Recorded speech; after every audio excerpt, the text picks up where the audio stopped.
The studio of America's Got Talent hums with that familiar mix of anticipation and routine.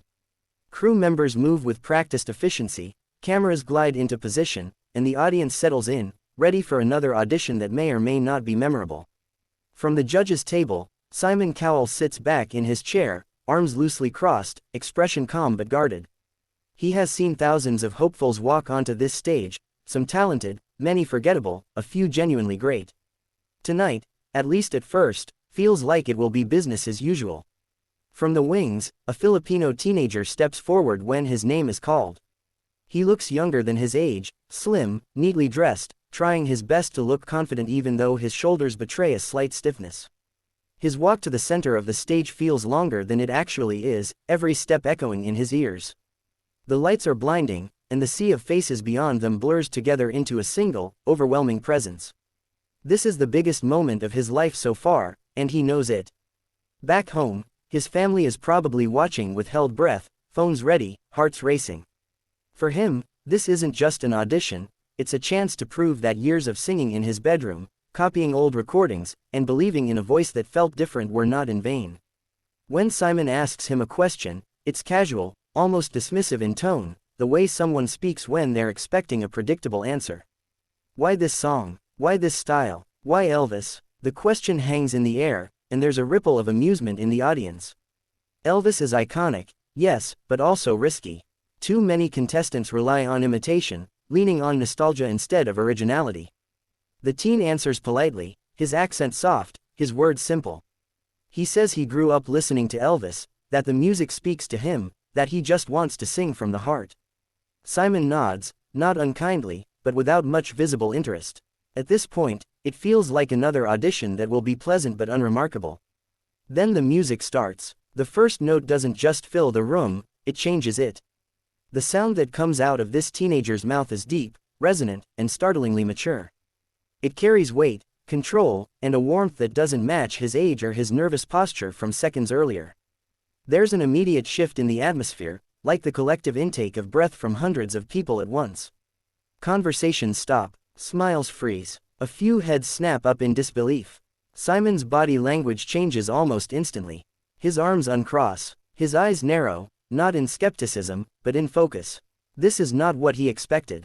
Not even close. The voice isn't a parody or a thin imitation, it has texture, confidence, and an emotional pull that feels authentic.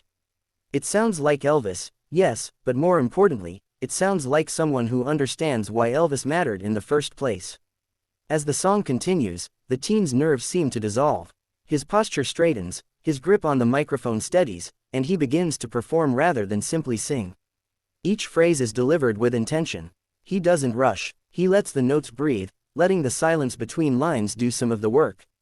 The band follows him closely, and the arrangement lifts without overpowering his voice. It's the kind of performance where time seems to compress, 3 minutes feeling both fleeting and eternal. The audience reaction builds organically. At first, it's stunned quiet. Then murmurs of appreciation ripple through the seats. By the time he reaches the chorus, people are leaning forward, eyes wide, some already smiling in disbelief. A few audience members exchange looks that say the same thing, "Are you hearing this?" Phones discreetly rise, capturing what feels like a moment destined to be replayed again and again online. On the judges' panel, the shift is unmistakable. Smiles appear where neutrality once lived. One judge's mouth hangs slightly open. Another nods along with the rhythm, clearly impressed. Simon leans forward now, elbows on the table, gaze fixed on the stage. He's no longer evaluating whether the singer is good enough, he's trying to understand how someone so young can channel something so timeless without it feeling forced or gimmicky. Halfway through the song, the teen hits a note that lands perfectly, strong, sustained, and emotionally charged. That's when the audience breaks. Applause erupts mid-performance, not the polite kind, but the spontaneous, can't-help-it reaction that only happens when something genuinely special unfolds. The singer doesn't break concentration. He acknowledges it only with a subtle smile, then continues, riding the wave rather than being swallowed by it. As the final verse approaches, there's a sense of inevitability, the feeling that this audition has already crossed an invisible line. This is no longer about advancing to the next round. It's about a moment that will be remembered. The teen pours everything he has into the last lines, voice trembling just enough to reveal emotion without losing control. The final note rings out, full and steady, hanging in the air for a heartbeat longer than expected. Silence. For a split second, no one moves. That silence says more than any applause could.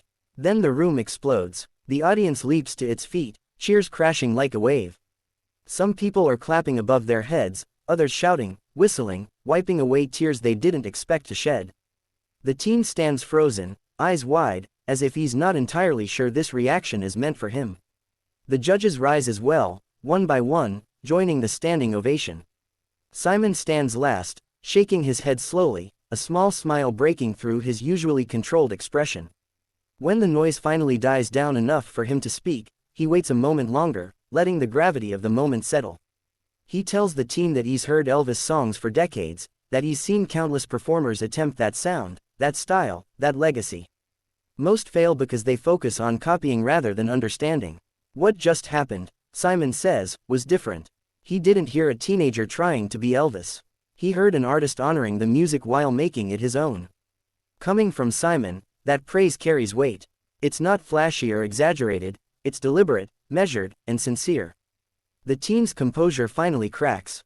Tears well up as he listens, nodding, hands trembling again, this time not from fear but from relief. The judges' comments blur together, words like, special, rare, unbelievable, floating toward him like echoes. Somewhere in the crowd, someone shouts his name. Somewhere else, a camera captures the exact moment his life quietly pivots in a new direction. As the golden buzzer looms nearby, the tension thickens. Whether it's pressed or not almost feels secondary now. The real shock has already happened. A young singer walked onto one of the biggest stages in the world, carrying the weight of expectation and skepticism, and dismantled it with nothing but his voice. By the time he leaves the stage, the internet is already gearing up to replay, analyze, and share what just happened. This isn't just another audition clip. It's the kind of moment people talk about years later, when they ask, "Do you remember the Filipino teen who sang Elvis and stunned everyone?" And the answer, for many, will be yes, because some performances don't just impress. They leave a mark.